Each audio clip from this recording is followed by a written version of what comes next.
अफगानिस्तान में आज जो कुछ भी हो रहा है उसके लिए अमेरिका जिम्मेदार है। पूरी दुनिया इस बात को मान रही है। सबसे खराब हालत उन अफगानियों की है जिन्होंने अफगान अमेरिका समझौते पर यकीन किया था।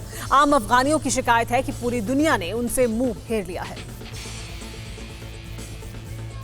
वॉशिंगटन में व्हाइट हाउस के बाहर सैकड़ों लोग राष्ट्रपति बाइडेन के खिलाफ प्रदर्शन कर रहे हैं। आरोप है कि अमेरिका ने अफगानिस्तान को धोखा दिया और लोकतंत्र बहाली के नाम पर अफगानिस्तानियों की आजादी छीन ली गई और उन्हें तबाह होने के लिए छोड़ दिया गया। अफगानिस्तान की आम जनता के साथ साथ अब पूरी दुनिया अमेरिकी राष्ट्रपति जो बाइडेन की रणनीति पर सवाल उठा रही है। हालात ये है कि अब उनके अपने ही देश में निशाना साधा जा रहा है कि बिना किसी प्लानिंग के अफगानिस्तान से आनन फानन में अमेरिकी सेनाओं को वापस क्यों बुला लिया गया। पूर्व राष्ट्रपति डोनाल्ड ट्रंप कह रहे हैं कि अफगानिस्तान में जो कुछ भी हुआ वो अमेरिकी इतिहास में बड़ी हार के तौर पर दर्ज किया जाएगा। हालात ये है कि अमेरिकी संसद के विदेश मामलों की समिति के सदस्य रिपब्लिकन सांसद माइकल मैककॉल ने यहां तक कह दिया कि अफगानिस्तान में मचा उपद्रव प्रेसिडेंट और प्रेसिडेंसी पर धब्बा है। बाइडेन ने अफगानिस्तान को लेकर जो किया है उससे उनके हाथ खून से रंग गए हैं। बराक ओबामा के दौर में अफगानिस्तान के राजदूत रहे रायान क्रॉकर ने कहा कि मेरे दिमाग में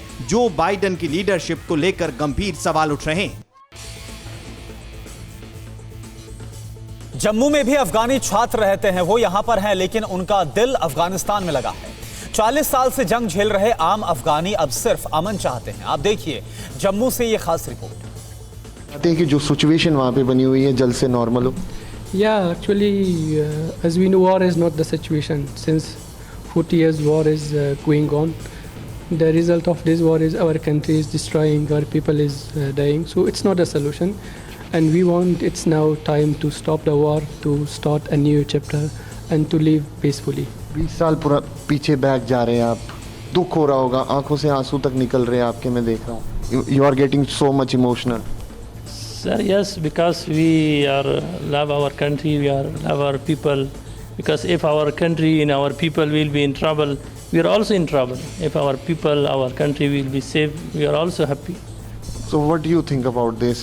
You are getting 20 साल पीछे जा रहे हैं आप, इमोशनल भी हो रहे हैं। फिर से कब्जा तालिबान का कैसे देख रहे हैं?